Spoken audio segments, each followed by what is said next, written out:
आज हम लोग एंडोप्लाज्मिक रेटिकुलम, जिसको शॉर्टकट में ईआर के नाम से जाना जाता है, अंतःप्रदब्बी जालिका के नाम से जाना जाता है हिंदी में। अंतःप्रदब्बी जालिका यह कोशिका का ऐसा कोशिकांग है जो कि इसकी कई संरचनाएं होती, विभिन्न आकार का होता है। हालांकि यहाँ पर जो दिखाया गया है, यहाँ पर जो है कुछ ऐसी संरचनाएं आपको देखने को मिलेगी जिसमें ट्यूबली खास करके संरचना देखने को मिलेगी और सिस्टर्नी के रूप में देखने को मिलती है। जनरली हम अगर यह देखें तो यह कभी कभी केंद्रक कला से भी जुड़ी हुई मिलेगी आपको। आप पिछले क्लास में आपने यह देखा था कि जब आप प्लांट सेल की संरचना देख रहे थे, बना रहे थे, उस समय आपको वह केंद्रक कला से जुड़ी हुई भी संरचना आपको एंडोप्लाज्मिक रेटिकुलम दिखाई दी।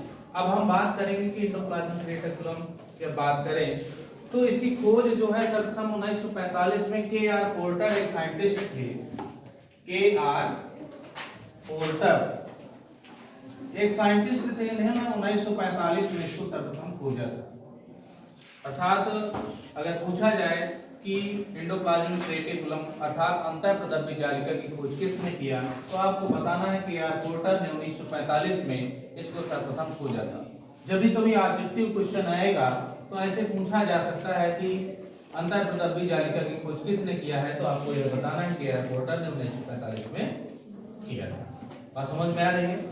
अब हम बात करें अंतःप्रदब्बी जालिका, तो यह कोशिका के अंदर कोशिका द्रव्य में ही कभी कभी यह केंद्रक कला से भी जुड़ी हुई मिल सकती है या अलग मिल सकती है, जरूरी नहीं कि उसके साथ जुड़ी हुई हो, जो कि पिछले क्लास में आपको बताया भी जा चुका है। अब इसमें दो चीजें हैं। अंतःप्रदब्बी जालिका जो कि दो तरह की होती है। एक तो अंतःप्रदब्बी जालिका जिसमें आपको राइबोसोम इसके सतह पर, सरफेस पर चिपके हुए मिलेगी। अंतःप्रदब्बी जालिका के सरफेस पर राइबोसोम चिपके हुए मिलेंगे, उसको बोलते हैं रफ एंडोप्लाज्मिक रेटिकुलम। RER बोलते हैं शॉर्टकट। क्या बोलते हैं? RER, रफ एंडोप्लाज्मिक रेटिकुलम, यानी कि जिसकी सतह पर राइबोसोम उपस्थित होंगे उसको बोलेंगे रफ एंडोप्लाज्मिक रेटिकुलम। बात समझ में आ रही है? और जिसकी सतह पर नहीं है, जैसे अगर मान लो इसको बीच से काट दें, ये अलग हो गया, ऊपर वाली अलग हो गई, तो इसकी सतह पर तो यहाँ पर राइबोसोम चिपके हुए हैं हर जगह, ये ऐसे ऐसे दिख रहे हैं, दिखाया गया है जैसे कि डायग्राम में। लेकिन नीचे वाले में कहीं पर भी आपको राइबोसोम नहीं मिलेंगे, तो उसको बोलते हैं स्मूथ एंडोप्लाज्मिक रेटिकुलम। सपाट, हिंदी में बोलते हैं सपाट अंतःप्रदब्बी जालिका। बात समझ में आ रही है? इसको बोलेंगे रफ को खुरदरी कह सकते हैं, खुरदरी एंडोप्लाज्मिक रेटिकुलम, खुरदरी अंतःप्रदब्बी जालिका जिसमें राइबोसोम उपस्थित होगा उसको RER कहते हैं।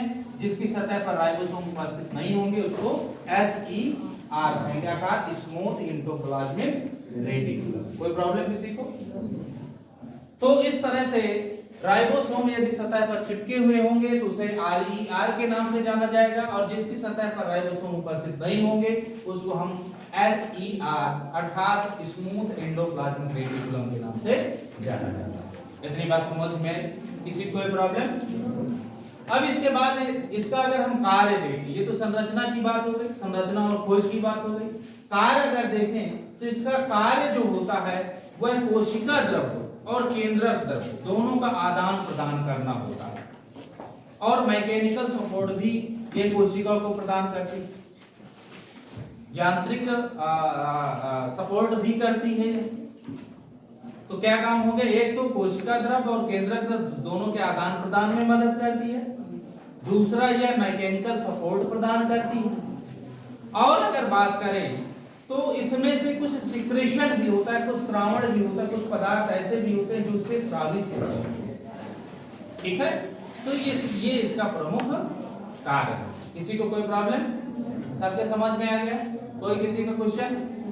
तो इस क्लास के लिए इतना है।